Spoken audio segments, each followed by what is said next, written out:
well, it's on the rise. And no, I'm not talking about my giant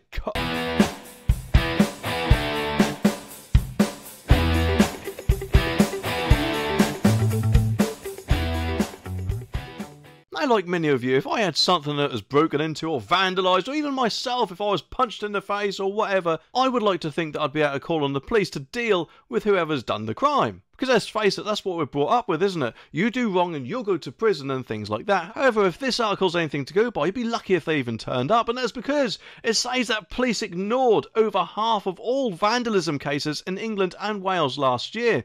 Damning figures revealed. And to be honest, it is quite damning, isn't it? There's surely no excuse for this. I mean, what's next? Something like someone got stabbed but they're not going to do anything because it was only a 3-inch blade or something like that. It's absolutely ridiculous, isn't it? And obviously, you know, I'm sure that won't be the case with a knife. However, what is quite worrying is that they didn't even bother to attend 129,302 reports of property destruction and other criminal damage in 2023 last year. I don't know, presumably they thought they were all eco-protesters or something like that. Because let's face it, these guys seem to get away with things, don't they? Just sit on the road waving their orange flags or whatever, and apparently they get a nice little cup of tea made for them, it often seems. Quite a lot of the time, doesn't it? But anyway, that figure apparently accounted for 53% of all such cases, over half. And out of 27 police forces, Greater Manchester was the worst performing, with officers failing to follow up on, wait for this, in 81% of cases. So thinking about it, you'd be lucky, let's face it, to leave your car parked around there without a brick being thrown through its window. And if anything presumably happened, then, well, it looks like you're kind of screwed, doesn't it? Avon and Somerset, though, they can't get away with this because they were nearly as bad, with a 79% rate.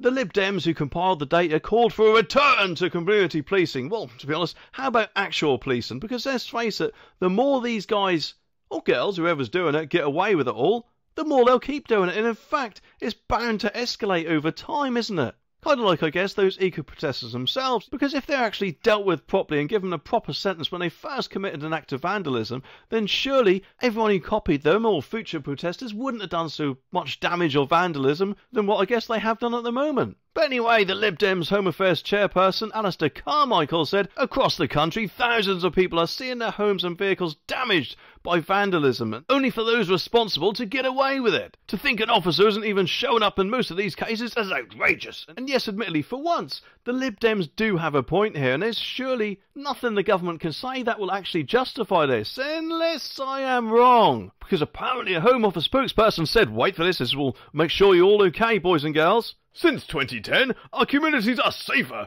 with 74% fall in criminal damage. Well, actually, if you think about it, Conservatives, the reason why there's a fall in criminal damage is presumably, I guess, because the police aren't actually turning up to deal with it, and therefore, I guess that crime isn't being reported. I mean, you know, correct me if I'm wrong, but that's kind of how it reads to me anyway. So no, sorry Home Office, I don't think you really justified it, but hang on, there is more.